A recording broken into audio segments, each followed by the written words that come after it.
안녕하세요. 여러분의 지적 허기를 채워줄 이지펜 인문교양 한 스푼, 진행자 진아입니다. 2019년 대한민국을 떠들썩하게 했던 N번방 사건을 기억하시나요? SNS를 통해 성착취물이 제작되고 유포된 끔찍한 사건이었죠. 피해 여성 중에는 미성년자도 16명이나 있었습니다. 누구나 들어갈 수 있는 숲이지만 그 안에 모든 나뭇가지가 관리되지는 않는 곳, 익명성이 안전이 아닌 위험이 되는 곳, 오늘 소셜미디어는 범죄의 온상지인가? 라는 조금 무거운 주제로 이야기 나눠보려고 합니다. 오늘도 김쌤과 함께합니다. 네, 안녕하세요. 김쌤입니다. 오늘 주제에 정말 우리 사회가 꼭 짚고 넘어가야 할 중요한 문제라고 생각합니다. 네, 그렇죠. 김쌤, 저 요즘 TV를 보다 보면 눈에 들어오는 광고가 하나 있어요.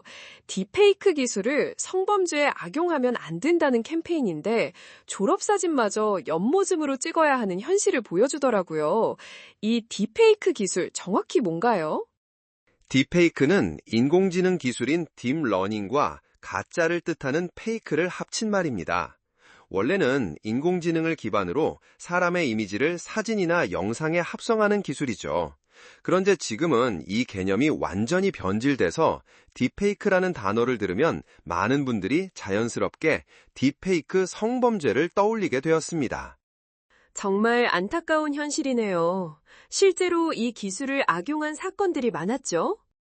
그렇습니다. 작년 초에 서울대학교 남자 졸업생들이 동문 여학생들 얼굴 사진으로 허위 음란물을 만들어서 메신저 앱 텔레그램에 유포한 사건이 있었죠.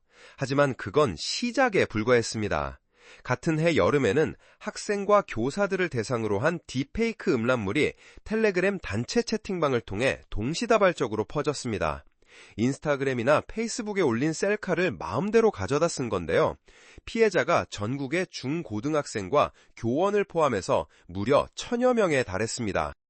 1000명이요? 정말 충격적이네요. 더 놀라운 건 가해자들이었다면서요? 네, 가해자 300여 명 대부분이 10대 남학생이었습니다. 말 그대로 우리 반 친구가 가해자였던 거죠.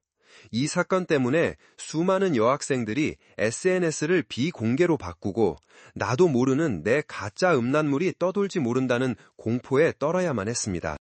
딥페이크뿐 아니라 SNS가 다른 디지털 성범죄의 통로가 되기도 하죠?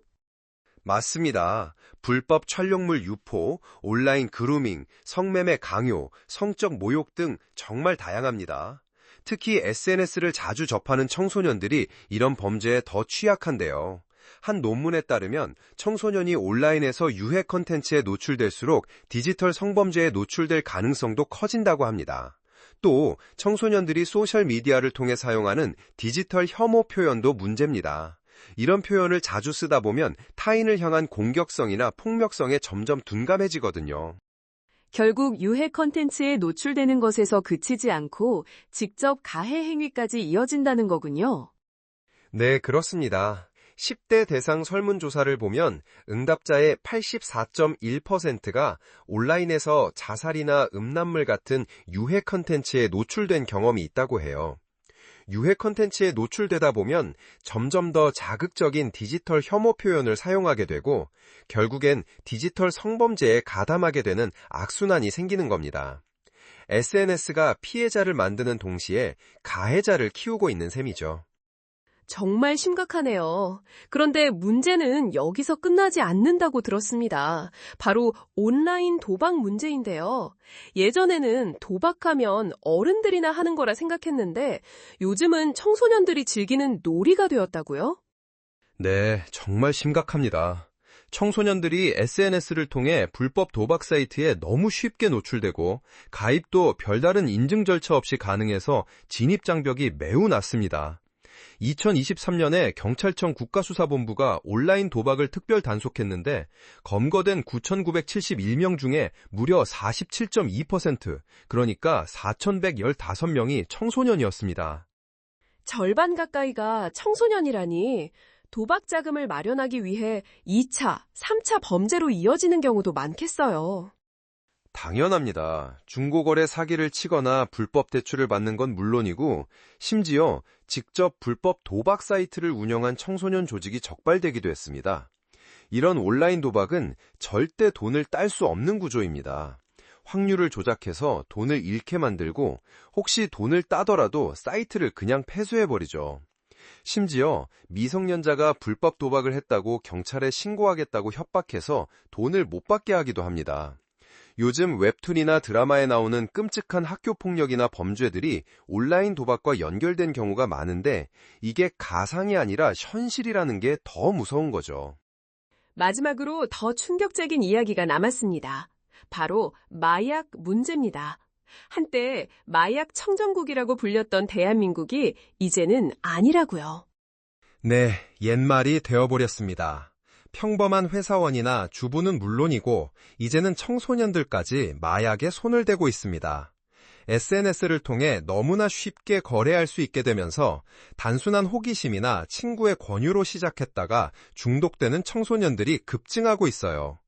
2018년부터 작년 8회까지 마약 범죄로 검거된 10대 청소년이 1,600명이 넘습니다. 온라인 도박은 남학생 비율이 높았다면 마약 사범은 좀 다르다고 들었어요. 네, 청소년 마약 사범 피해자의 약 70%는 여학생입니다. 일명 나비약으로 불리는 향정신성 식욕 억제제 때문인데요.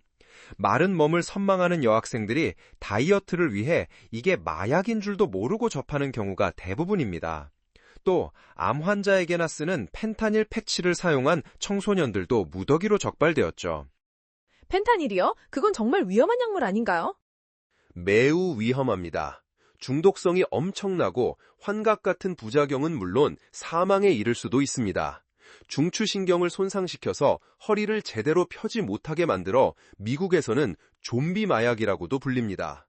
아직 뇌가 발달 중인 청소년에게는 그 위험성이 몇 배나 더 크죠.